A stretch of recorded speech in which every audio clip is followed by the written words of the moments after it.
il est bon de rappeler que la candidature de M. Alassane Ouattara est anticonstitutionnelle. Nous le savons tous d'ailleurs, hein, cette candidature viole la Constitution ivoirienne.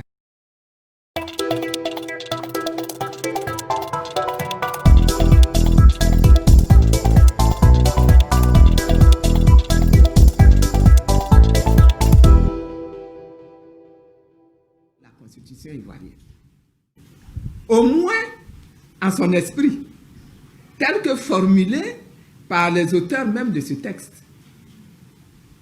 Et en cela, nous ne disons rien de nouveau, puisque ces très proches collaborateurs, notamment l'actuel ministre de la Justice, M. Sansan Kambile, son conseiller spécial en charge des affaires juridiques et institutionnelles, M. Cissé Bakongo, de surcroît lui-même membre du comité des experts commis à la rédaction de la Constitution, de la nouvelle Constitution, se fondant sur l'article 183 de la nouvelle Constitution, se sont attelés à expliquer à l'Assemblée nationale et sur les plateaux télé que du point de vue de la Constitution actuelle,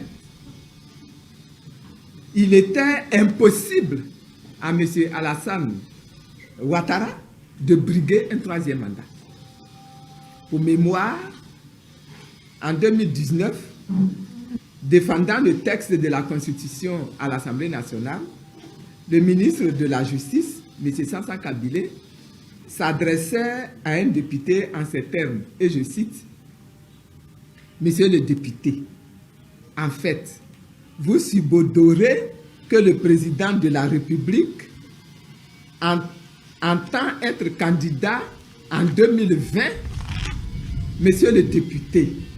Son Excellence, Monsieur le Président de la République, a toujours dit qu'il ne sera pas candidat en 2020.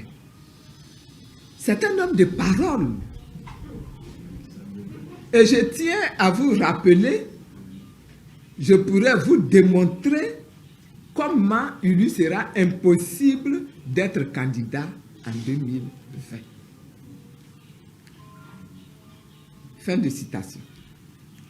Déjà, en 2016, M. Cissé Bakongo, à l'émission politique de la chaîne 7 Info, s'était voulu rassurant sur la question du troisième mandat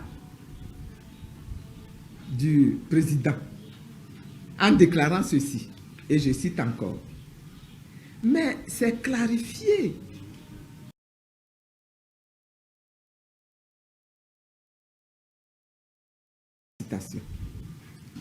Donc, la candidature de M. Alassane Ouattara n'est pas recevable. C'est ce qui doit être et rien de plus. Un chef de l'État ne peut pas se dire et se dédire, surtout devant la nation. Le respect de la parole proférée, de la parole donnée, le respect des engagements pris doivent plus que jamais être observés en politique.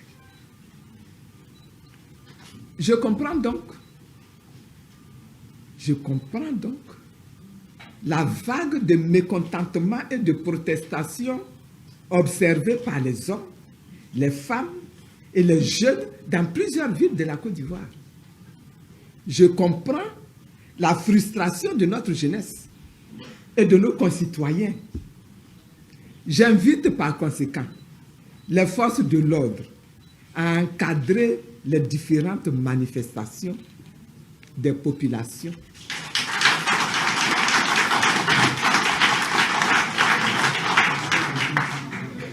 Plutôt que de les réprimer et de procéder à de nouvelles arrestations. Cependant,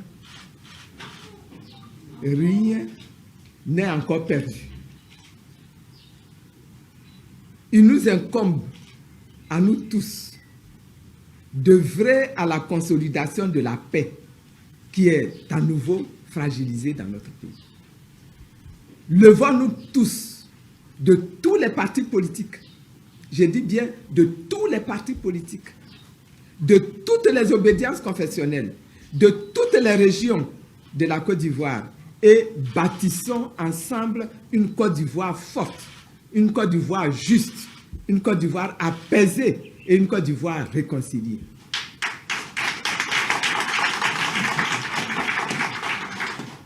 Pour éviter que notre pays sombre dans le chaos, tel que prédit en 2016 par le ministre Cissé Bakongo au cours de l'émission politique de la chaîne 7 Info, j'en appelle à la conscience citoyenne de tous les acteurs politiques de la Côte d'Ivoire.